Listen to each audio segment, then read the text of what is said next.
Dapat malaman mo ito dahil baka magulat ka na lang na doble, triple, quadruple o higit pa ang babayaran mo na real property tax. May bagong batas na siguradong wiwindang sa mga property owners. Ito ang RA 12001 o ang Real Property Valuation and Assessment Reform Act o mas kilala sa tinatawag na RP-BARA.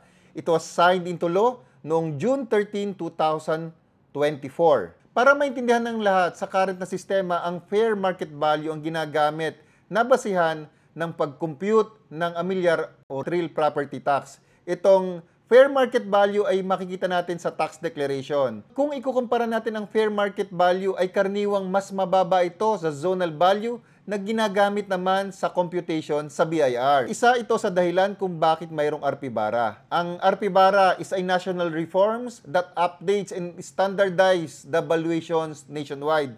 So, hindi lang ito localized. Ito ay i-implement sa lahat ng cities and municipalities sa buong Pilipinas. Sa RP-BARA, iisa na lang ang titingnan. Ito ang Schedule of Market Values. Ito ang gagamitin para makompute ang real property tax o amilyar.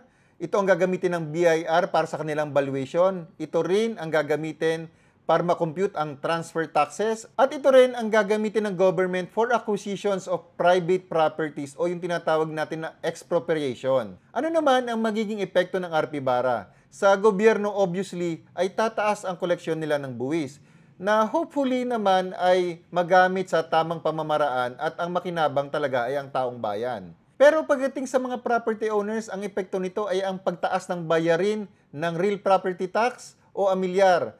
Sa aking computation ay maaring tumaas ang amilyar ng mula 200% to 400% o higit pa. At hindi po biro ang epekto nito. It will be a huge financial burden lalo na sa mga low-income landowners. At pagdating naman sa mga commercial properties, malaki po ang epekto nito sa mga negosyo. Tataas ang renta sa mga commercial spaces at ang cost na ito ay maaaring ipasa ng mga negosyante sa presyo ng goods and services.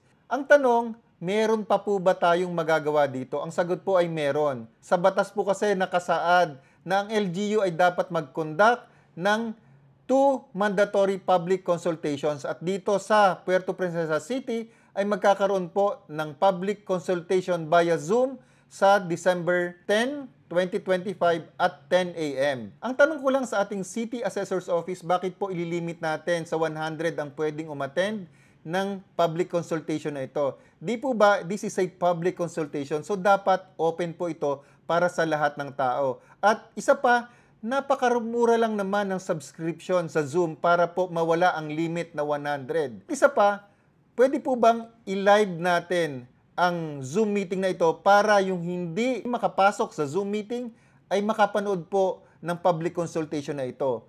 At hindi ba mas mainam po kung mayroon ding face-to-face consultation para mas malaya pong makapagtanong at marinig po ng publiko ang concern ng bawat isa?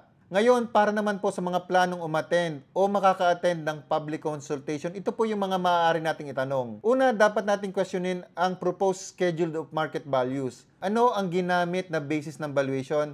Meron ba talagang market studies? At ano ang ginamit na mga comparables na properties? Nitong Nobyembre lang ay nag-post ang LGU sa kanilang website ng proposed schedule of market values. Sa mga property owners po dyan ay take time to download and read and understand po kung ano ang mga nakapaloob dito. Kapag wala pong kumontra dito at na-approve ang proposed schedule of market values na ito, ay ito na po yung gagamitin sa pag-compute ng ating amilyar o real property tax sa 2027. Kaya ang public consultation po ay ito po yung pagkakataon natin para makialam at magtanong. Sa baba po ng video na ito ay maglalagay po ako ng link para madali nyo pong ma-view ang proposed schedule of market values. This is Broker Nelson of Homes Realty at see you po sa next na video.